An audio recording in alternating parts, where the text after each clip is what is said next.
నమస్తే అండి. TMC party కార్యకర్తల్ని, నాయకుల్ని వెస్ట్ బెంగాల్లో ఉరికించి కొడుతున్నటువంటి బీజేపీ పార్టీ సపోర్టర్స్. సో ఎందుకు కొడతా ఉన్నారు? చివరాఖరికి నిన్న మమతా బెనర్జీ మీద కూడా చేసుకున్నారంట. అలాగే ఈ పోలింగ్ ఏజెంట్స్గా కూర్చుంటారు కదా, ఆ పోలింగ్ బూత్లో ఉంటారు కదా, అక్కడికి వెళ్ళినటువంటి ఏజెంట్లని కొట్టడం, అలాగే బయటకు వస్తున్నప్పుడు అభ్యర్థుల్ని కొట్టడం, ఇదంతా కూడా చేస్తూ ఉన్నారంట. ఎందుకు కొడతా ఉన్నారు? ఎందుకు కొడుతున్నారంటేనంట, ఇంతకుముందు ఎలక్షన్స్ అప్పుడు ఇలా కొట్టేవాళ్ళంట వాళ్ళు, అందుకోసం చెప్పేసి వీళ్ళు కొడుతున్నారంట. నాకు ఒక దెబ్బకి ఆశ్చర్యం వేసింది. ఒకప్పుడు బీజేపీ పార్టీ అభ్యర్థులు బయటకు వస్తుంటే ఈ విధంగా ఇసిరిసిరి కొట్టేవాళ్ళు, కాబట్టి ఇప్పుడు మేము కొడుతున్నామని చెప్తా ఉన్నారు. అంటే వాళ్ళు చేసిన పనికి వీళ్ళు తిరిగి ఇవ్వడం జరుగుతుంది. అక్కడ తాగట్లేదు అనమాట. మమతా బెనర్జీకి సంబంధించినటువంటి పార్టీ కార్యాలయాలు ఉంటాయి కదా, అన్ని తగలబెడతా ఉన్నారు. ఎవడో ఆపట్లేదు.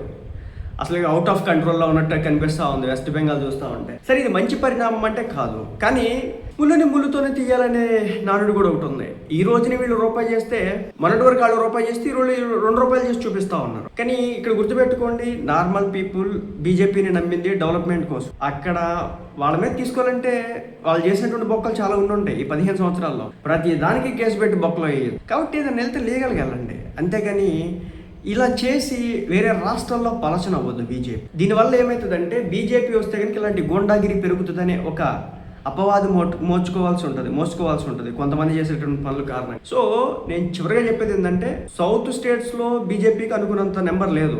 అది రావాలంటే అక్కడ క్రమశిక్షణ అవసరం.